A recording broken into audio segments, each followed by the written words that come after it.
Sa nakaraang episode, inihulog ni Cell at Frieza si Goku sa ilalim ng impyerno at dumanas ito ng maraming hirap. This is the first stop on the terrible torture tour. The tickling torture. I can't take it! Scalding soda torture.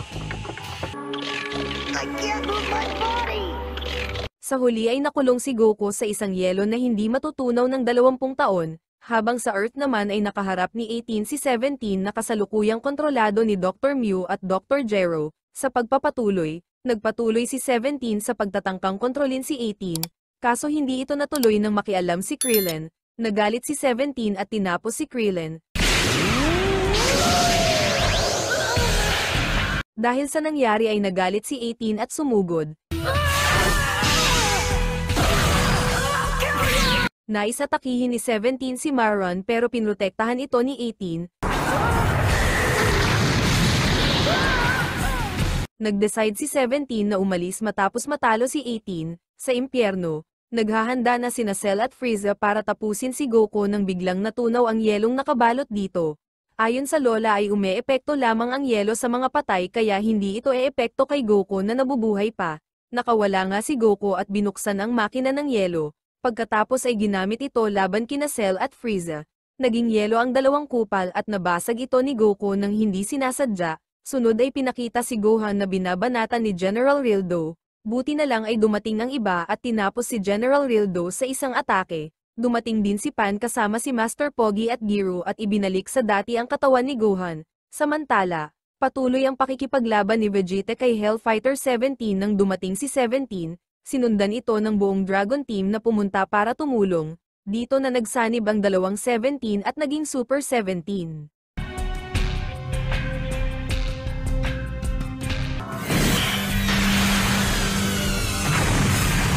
Isa-isang inatake ng Z-Fighter si Super 17 pero hindi ito nasasaktan.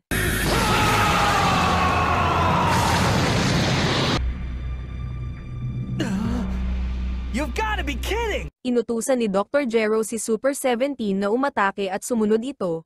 Madaling napabagsak ni Super 17 ang Z-Fighters pero hindi pa rin ito sumuko. Dahil dito ay gumamit na si Super 17 ng Flash Bomber. Napapanood ni Goku mula sa impyerno na natatalo ang kanyang mga kasama kaya humingi na ito ng tulong kay King Yema na siya ay ibalik sa Earth. Kaso sinabi ni King Yema na wala siyang kapangyarihan na ibalik si Goku. Dito na nakipag-ugnayan si Piccolo kay King Yema at hiniling na ipadala siya sa impyerno. Tumanggi si King Yema dahil ayon dito ay mabait si Piccolo kaya dapat ito sa langit. Dahil dito ay nag-decide si Piccolo na manggulo sa langit para mapilitan si King Yema na ipadala siya sa impyerno. Sobrang nagalit si King Yema at ipinadala si Piccolo sa impyerno. Samantala, pagkatapos matamaan ng atake ni Super 17 ay muling bumangon si Vegeta at gumamit ng Final Shine Attack. Kaso hinigop lang ni Super 17 ang atake at ibinalik. Sa sandaling yun ay dumating na sa impyerno si Piccolo at sinabi na tutulungan niya si Goku. Habang sa Earth naman ay pinakita na muling bumagsak ang mga Z-Fighters. Please, you have to come back or they're gonna kill us, Grandpa! Nakipag-ugnayan si Piccolo kay Dende mula sa impyerno at sinabi na magsagawa sila ng interconnecting energy beam sa isa't isa, tulad ng ginawa ng dalawang 17 para mabuksan ang lagusan. Tinanong ni Goku kung ito ay isang uri ng pagsasanib. Sinabi ni Piccolo na oo pero ito ay pagsasanib ng isip. Pagkatapos nun ay nagsimula na sina Piccolo sa pagpapadala ng kanilang mga enerhiya. Kaso hindi ito nagtatagumpay dahil hindi tugma ang kanilang timing sa paggalaw. Habang pinapanood sila Piccolo na mahirapan ay nakaramdam si Goku ng gutom kaya humingi ito ng pagkain. Sa Earth, patuloy pa rin si Super 17 sa pagbanat sa buong Dragon Team. Inuutusan ito ni Dr. Gero na tapusin na ang laban pero hindi ito nakikinig at patuloy lang sa pag-atake. Nakita ni Goku ang nangyayari kaya sinabihan na nito si Piccolo na magmadali.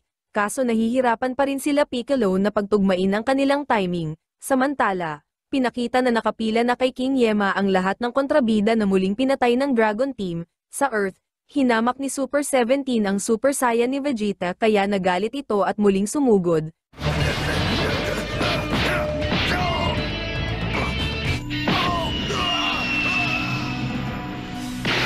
Kaso hindi pa rin ito umobra at muli lang natalo. Sa impyerno, dumating na ang pagkain ni Goku pero gumagalaw ang mga rekado nito kaya nagulat si Goku. Dahil doon ay nagambala ang konsentrasyon ni Piccolo at nagalit. Humingi ng pasensya si Goku at muli nang nagpatuloy si Piccolo at Dende sa pagbukas ng lagusan.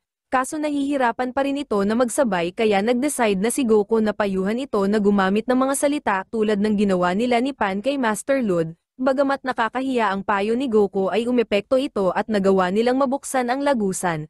Nahihirapan sila Piccolo na panatilihin ang lagusan kaya nagmadali na si Goku na tumawid. Thanks, Dende! Pagkatapos makaalis ni Goku ay nakaharap ni Piccolo si Nappa at ang iba pang mga kontrabida. Sa Earth, pinagpatuloy ni Super 17 ang pagbanat kay Vegeta. Maya-maya ay inutusan na ni Dr. Gero si Super 17 na tapusin si Vegeta. Nakatuon ang atensyon ng lahat sa laban kaya nagkaroon ng pagkakataon si Pan na salakayin si Dr. Gero. Pagkatapos ay tinakot ito ni Pan na papatayin kapag hindi pinatigil si Super 17. Natakot si Dr. Gero at inutusan si Super 17 na huminto. Huminto si Super 17 pero si Dr. Gero naman ang pinuntirya nito. Dito na ibinunyag ni Dr. Mew na pinrogram niya si Super 17 na siya lamang ang sundin. Nagalit si Dr. Gero pero wala na itong nagawa.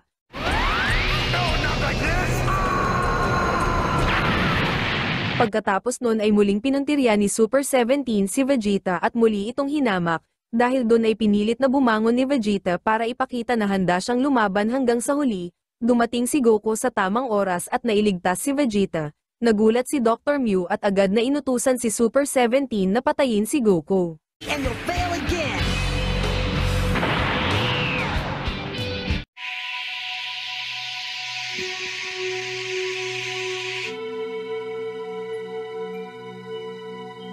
Nadamay si Pan sa atake ni Super 17 kaya nawalan ito ng malay at sinisi ni Master Pogi ang kanyang sarili, habang si Goku naman ay nag-decide na banatan ng sobra si Super 17. Pagkatapos mapatalsik ng suntok ni Goku ay gumanti ng Super Flash Bomber si Super 17, sinalubong ni Goku ang atake at muling sinuntok si Super 17, kaso sa pagkakataong ito ay hindi na ito nasaktan. Hinawakan ni Super 17 si Goku at walang awang binanatan.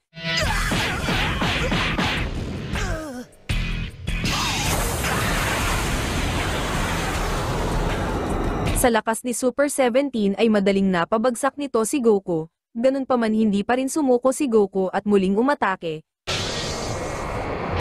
Hindi nasaktan sa mga atake ni Goku si Super 17 at muli lang bumangon para banatan si Goku. Tumilapon si Goku sa gitna ng dagat at lumubog sa ilalim. Hinamon ni Dr. Mew si Goku na bumalik at ipagpatuloy ang laban. Tumugon si Goku sa hamon ni Dr. Mew at lumabas ng naka-Super Saiyan 4. Pagkatapos ay sinabi nito na oras na para lumaban si Super 17 sa isang tao na kasing lakas nito. Samantala, nangolekta si Chi-Chi ng mga gamit sa kanilang bahay bilang paghahanda sa laban. Nagbalik rin si Videl bilang Great Saya Woman para samahan si Chi-Chi na makipaglaban. Nag-decide si Nabula at Bulma na sundan ang dalawa para manood. Sa lugar ng labanan, kasalukuyang pinapaulanan ni Goku ng mga atake si Super 17, natatawa si Dr. Mew habang pinapanood ang ginagawa ni Goku, dahil ayon dito ang tunay na abilidad ni Super 17 ay ang humigop ng enerhiya. Sunod ay pinakita na nagtago si Super 17 sa kagubatan para mainis si Goku at patuloy siyang atakihin. Maya-maya pa ay na-realize na ni Goku na hinihigop ni Super 17 ang kanyang enerhiya. Ganun pa man imbes na tumigil ay mas lalo pa itong pinahigop ng enerhiya ni Goku gamit ang Kamehameha Wave times 10. Dito ay sinabi ni Goku na alam na niyang humihigop ng enerhiya si Super 17 tulad ni Android 19. Ganun pa man hindi pa rin siya titigil sa pag-atake hanggat hindi natatalo si Super 17. Nagalit si Dr. Mew kaya inutusan na nito si Super 17 na tapusin na si Goku.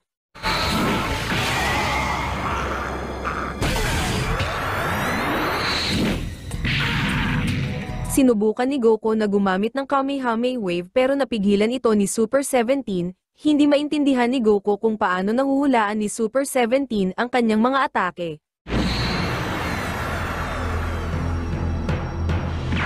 Ayon kay Super 17 ay isa sa kakayahan ng mga android ang maramdaman ang bawat galaw ng kalaban, dahil dito ay napilitan si Goku na mag-isip ng bagong plano. From the looks of whatever, wait to die.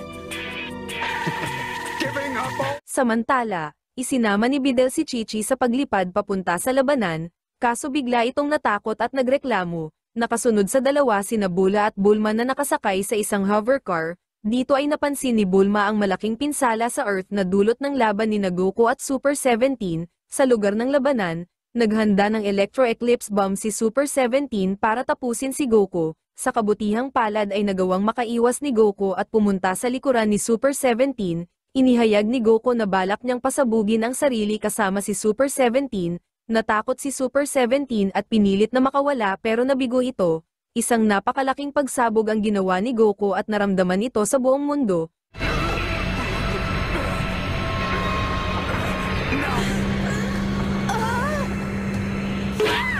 Nang mawala ang usok ay bumalik si Goku sa dating anyo na bata at tuluyan ng bumagsak. Kaso hindi pa rin naging sapat ang ginawa ni Goku para matalo si Super 17. Lumalabas na gumamit ito ng barrier sa huling sandali at naprotektahan rin nito si Goku sa pagsabog. Muling naghanda ng atake si Super 17 para patayin si Goku, pero dumating si 18 at pinigilan ito. Sinabi ni 18 na ipaghihiganti niya ang pagkamatay ni Krillin at ikinagulat ito ni Goku. Sunod ay niloko ni 18 si Super 17 na kapag pinasabog siya nito ay sasabog rin ang bomba sa kanyang dibdib. Pinunit ni 18 ang kanyang damit para mas lalong maniwala si Super 17. Lumalabas na hindi alam ni 17 na inalis na ni Shenron ang bomba sa dibdib ni 18 kaya naniwala ito at nagdalawang isip. Nagalit si Dr. Mew at pinagalitan si Super 17. Nainis si Super 17 kay Dr. Mew at pinatay ito. Pagkatapos nun ay muli nitong pinuntirya sina 18 at Goku. Dito na nag-decide si 18 na lumaban gamit ang Ki Blast. Dahil kay 18 ay nalaman ni Goku na walang nagagawa si Super 17 kapag humihigop ito ng enerhiya, nag-decide si Goku na atakihin si Super 17 habang pinapaulanan ito ni 18 ng Ki Blast, direktang tinamaan ng Super Dragon Fist at Kamehameha Wave si Super 17 kaya ito ay natalo. Bagamat pinuri ni Vegeta ang pagkapanalo ni Goku at 18, sinabi ni Goku kay 18 na sinadya ni 17 na ipakita ang kanyang kahinaan para siya ay matalo. Lumalabas na nasa loob pa rin ni Super 17 ang orihinal na 17 at tinulungan sila nito. Sunod ay sinabi ni Goku kay 18 na siguradong ipinagmamalaki siya ni Krillin. Pagkatapos nun ay dumating na sina Chi-Chi at Videl na parehong naghanda para sa laban. Kaso napahiya lang ito dahil kanina pa natalo ni Goku at 18 ang kalaban. Sunod ay dumating sina Bulma at sinabi na malapit nang masira ang Earth. Dahil dito ay nag-decide silang kolektahin ang mga Dragon Ball para buhayin si Krillin at ayusin ang Earth, pero bago yun ay inayos muna ni Trunks si Gero para sa Dragon Raider. Mabilis nilang nahanap ang unang Dragon Ball pero napansin nila na meron itong biyak, ganun pa man ay nag-decide pa rin sila na subukan ang mga Dragon Ball. Kaso nang tawagin ni Goku si Shenron ay biglang napuno ng masamang enerhiya ang paligid at iba ang nagpakita. Has been unleashed on the Earth. What are you doing here? Who are you? Tinanong ni Goku ang asol na dragon kung ibibigay nito ang kanilang hiling, kaso tinawanan lang nito si Goku at sinabi na matagal na rin mula nang siya ay makalabas. Kalmadong nagsindi ng tabako ang dragon at sinabi na wala siyang balak na magtupad ng kahilingan. Pagkatapos ay kinuha nito ang mga Dragon Ball at isa-isang kinain. Muli nitong nilabas ang mga Dragon Ball bilang mga Shadow Dragon at ikinalat ito sa buong mundo bago umalis. Pag-alis ng dragon ay isang magandang aurora ang lumitaw sa kalangitan at ikinatuwa ito ng mga babae. Ganun pa man bigla silang kinontak ni Tandang Kai para pagalitan sa sobrang paggamit sa mga Dragon Ball. Sunod ay ipinaliwanag nito na ang mga dragon na nakawala ay may kakayahan na wasakin ang buong galaxy. Sinisisi ni Tandang Kai si Bulma sa nangyari dahil ito ang gumawa sa Dragon Raider na ginagamit para mahanap ang mga Dragon Ball. Nauwi sa pag-aaway ang dalawa kaya napilitan na si Kabito na pumagitna. Pagkatapos ay ipinaliwanag nito na kahit ang mga positibong hiling ay lumilikha ng negatibong enerhiya. Ayon kay Kabito ang negatibong enerhiya na nagagawa ng bawat hiling ay nangangailangan ng 100 taon bago mawala. Sa madaling salita ay dapat ginagamit lamang ang mga Dragon Ball ng isang beses sa kada 100 taon para hindi ito mapuno ng masamang enerhiya at sumabog. Ayon kay Mr. Popo ay nangyari na ito sa planetang Eros at nawala ang bawat bituin at planeta sa galaxy nito. Dahil sa kwento ni Mr. Popo ay muling sinisi ni Tandang Kai si Bulma. Ganun pa man ay itinanggi ito ni Bulma at sinabi na si Goku ang tunay na may kasalanan. Dahil ayon kay Bulma ay lagi siyang tinutulungan ni Goku na mangolekta ng mga Dragon Ball, hindi itinanggi ni Goku ang paratang ni Bulma at inangkin ang buong responsibilidad, dahil dito ay naghanda na si Goku para ayusin ang problema. Gustong sumama ni Gohan pero tinanggihan ito ni Goku at umalis ng mag-isa dahil kumpiyansa ito sa lakas ng kanyang Super Saiyan 4, samantala, pinakita ang mga Shadow Dragon na gumawa ng mga teritoryo sa iba't ibang lugar. Dito ay naalala ni Goku na kailangan pala niya ng Dragon Radar para mahanap ang mga Dragon Ball, buti na lang ay sinundan siya ni Pan na dala si Gero, pumayag si Pan na ibigay si Gero sa kondisyong papayagan siya ni Goku na sumama. Dahil dito ay wala nang nagawa si Goku kundi ang isama si Pan, ilang saglit pa ay natagpuan nila ang isang nayon na may mabahong amoy, tinanong nila ang mga taga-nayon at sinabi nito na may dragon na lumitaw sa kanilang ilog, pinuntahan nila ito at nakita nga nila si Haze Shenron na tinatakot ang mga tao, nagalit si Pan at sinipa ng malakas sa mukha si Haze, madaling nakabangon si Haze pero nahulugan ng bato ang paa nito at sobrang namilipit. Grandpa, tell me, is this the terrible evil dragon? Ipinagyabang ni Haze Shenron na siya ang pinakamalakas sa 7 dragon at hinamak si Pan, nagalit si Pan at sinampal ng malakas si Haze Shenron, pagkatapos nun ay hiningi ni Pan ang 2-star Dragon Ball kay Haze pero hindi nito ibinigay at nagsimulang magpalaki, inisip tuloy ni Goku na magbabagong anyo si Haze at magiging mas malakas, pero biglang inamin ni Haze na wala siyang kakayahan na magbagong anyo at muling lumiit, nainis si Pan at ginawang punching bag si Haze. Muling hiningi ni Pan kay Haze ang 2-star Dragon Ball pero hindi pa rin ito ibinigay at nagpatuloy na lumaban. Madaling napabagsak ni Pan si Haze pero muli itong nakabangon. Sinabi ni Haze na gustong kolektahin ni Pan ang mga Dragon Ball para gawing maganda ang mukha nitong pangit. Sobrang nagalit si Pan at mas lalong binanatan si Haze. Dito ay napansin ni Goku na parang hindi na nasasaktan si Haze sa mga atake ni Pan.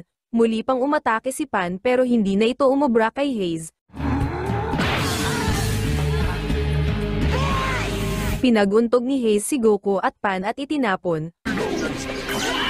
Muling sinubukan ni Pan at Goku na umatake pero hindi pa rin sila nagtagumpay. Sinubukan ni Goku na gumamit ng Super Saiyan pero muli itong bumalik sa normal. Dito na ibinunyag ni Haze na nagiging mahina sila Goku dahil sa mabahong lawa. Lumalabas na ginagamit ni Haze Shenron ang negatibong enerhiya na lumalabas sa kanyang katawan para lasunin ang hangin at buong lugar.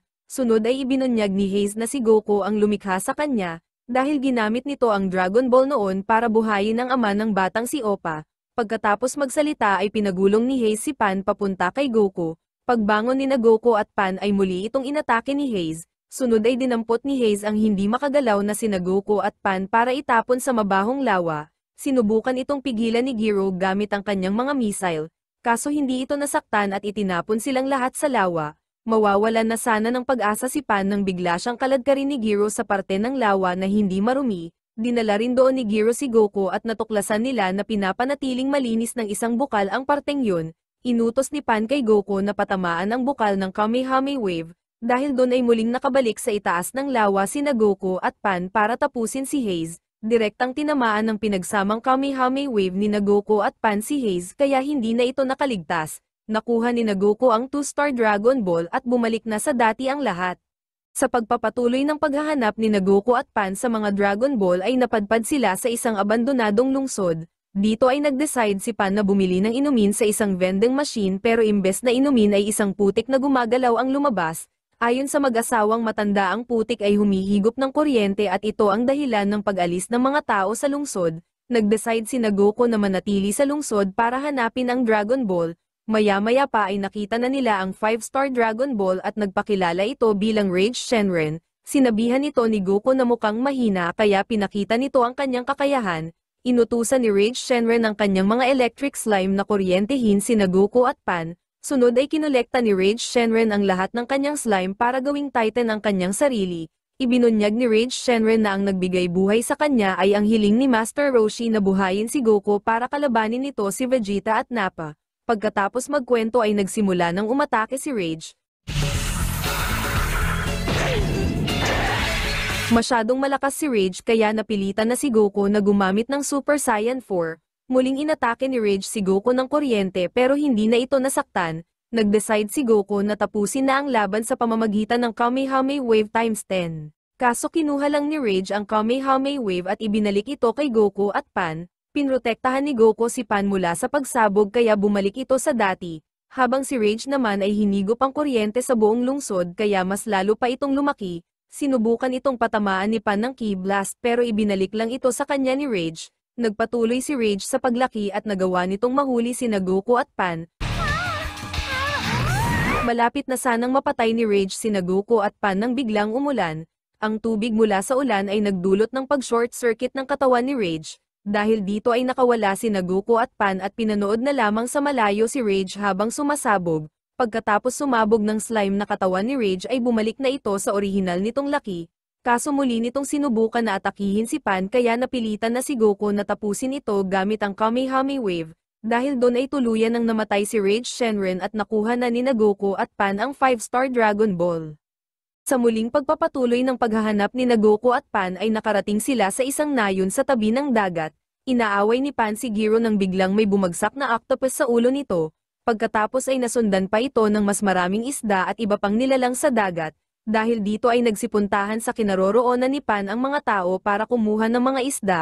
Lumalabas na ang pag-ulan ng isda ay kagagawa ng isang prinsesa. Ganun pa man ay hindi ito gusto ng isang bata na nagngangalang Colm dahil ginagawa nitong tamad ang mga tao sa nayon.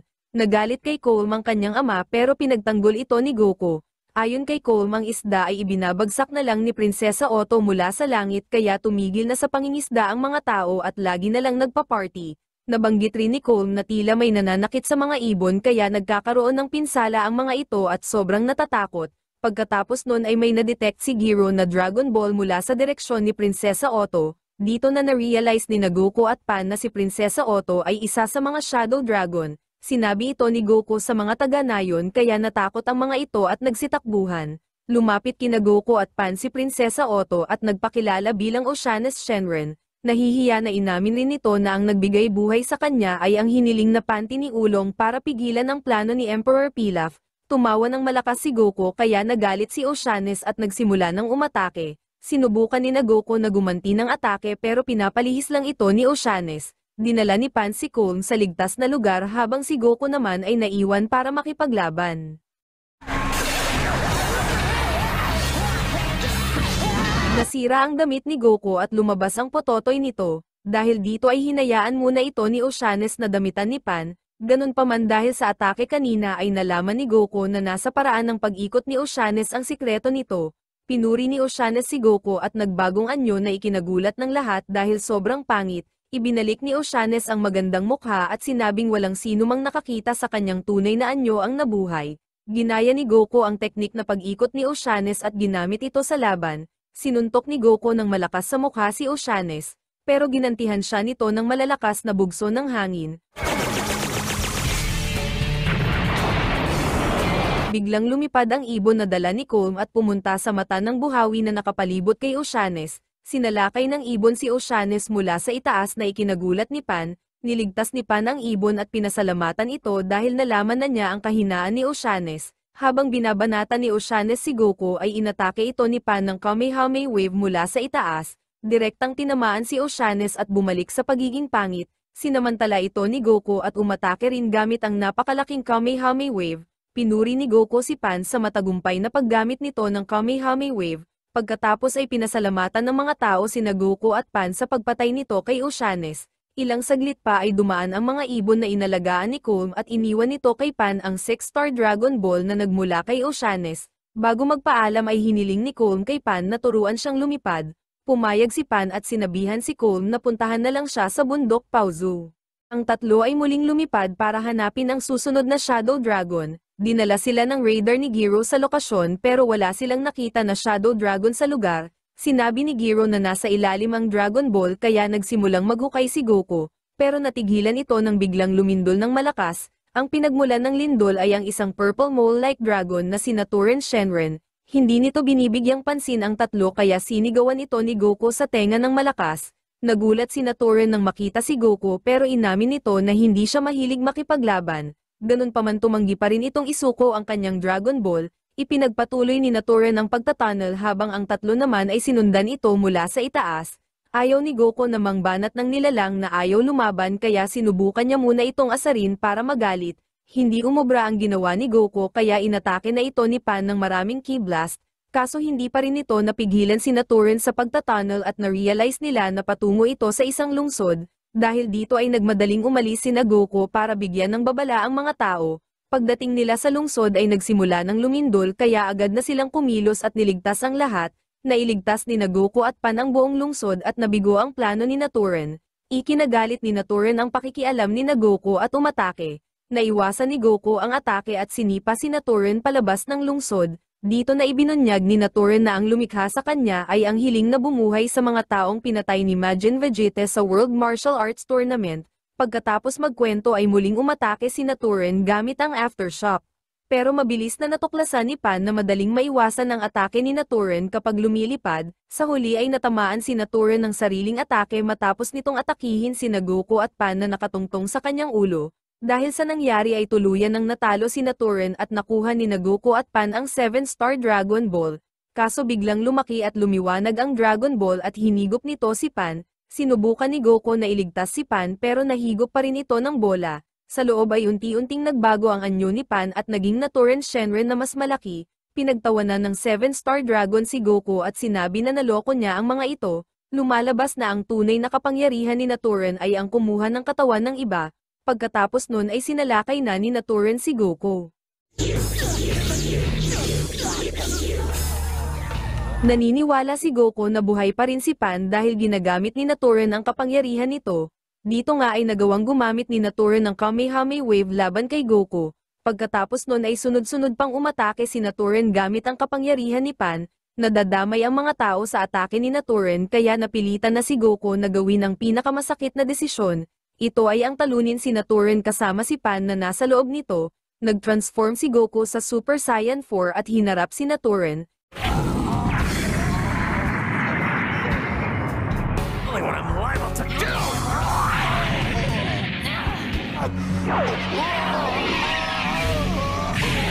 Naghanda ng Kamehameha Wave si Goku pero hindi niya ito itinuloy, dahil dito ay nalaman ni Turin na nag-aalinlangan pa rin si Goku. Inutusan ni Turin si Goku na gamitin ang Kamehameha Wave pero hindi ito sumunod. Ganun pa man ay pinilit ni Pan si Goku na gawin ang tama, kaya napilitan ito na gumamit ng Kamehameha Wave times 10 laban kay Turin. Sa kasamaang palad ay hindi napatay ng pagsabog si Turin dahil nagpigil si Goku. Nauubusan na ng lakas si Goku kaya madali na itong nabugbog ni Turin.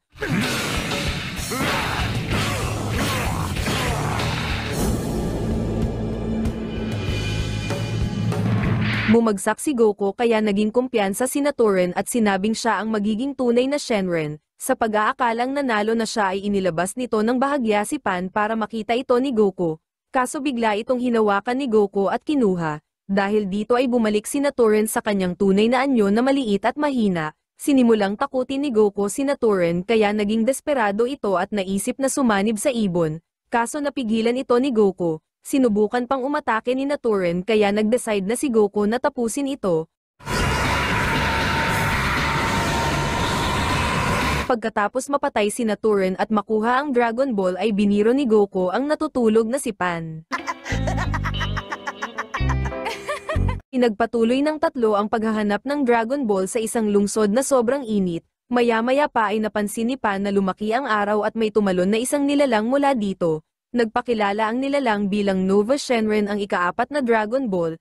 Inutusan ni Goku si Nova na ibigay ang Dragon Ball pero tumanggi ito. Malakas ang loob na nag-volunteer si Pan na makipaglaban. Kaso mabilis lang itong pinabagsak ni Nova at itinapon sa gilid. Matapos nun ay hinamon ni Nova si Goku sa isang laban at agad naman itong tinanggap ni Goku. Pero bago yun ay ibinunyag muna ni Nova na ang hiling na lumikha sa kanya ay ang hiling ni Haring Piccolo na maibalik ang kanyang kabataan. Pagkatapos nun ay nagsimula na ang laban. Nahihirapan si Goku na kalabanin si Nova dahil sa mainit nitong katawan kaya puro takbo na lang ang kanyang ginawa. Habang tumatakbo ay na-realize ni Goku na ang pag-asa niya lang ay ang gumamit ng enerhiya, kaya humanap siya ng pagkakataon para magamit ang Kamehameha Wave. Sa kasamaang palad ay hindi ito naging sapat para talunin si Nova. Samantala, binabantayan ni Gero ang walang malay na si Pan nang bigla itong inatake ng isa pang Shadow Dragon. Kinuha ng Shadow Dragon ang mga Dragon Ball at si Pan. Sa nangyayaring laban naman ay patuloy pa rin na inaatake ni Goku si Nova ng enerhiya. Hindi napinsala si Nova sa mga atake at sinundan nito si Goku sa isang kanal. Alam ni Goku na nakalalamang si Nova sa malapitang laban kaya agad itong tumalon sa isang butas. Kaso mabilis na nakasunod si Nova at muli siyang inatake. Dito ay gumagamit na ng salamin si Nova para mas lalong mapalakas ang kanyang kapangyarihan. Ganun pa man dahil dito ay nalaman ni Goku na nagmumula sa araw ang lakas nito. Bago muling makaatake si Nova ay pinigilan ito ni Goku gamit ang Solar Flare. Bagamat hindi nasaktan ay nag-decide si Nova na seryosohin na ang laban. Pinalakas nito ang sarili sa pamamagitan ng pagtanggal ng kanyang shell. Bilang tugon ay ginamit naman ni Goku ang kanyang Super Saiyan 4. Right, the game is over!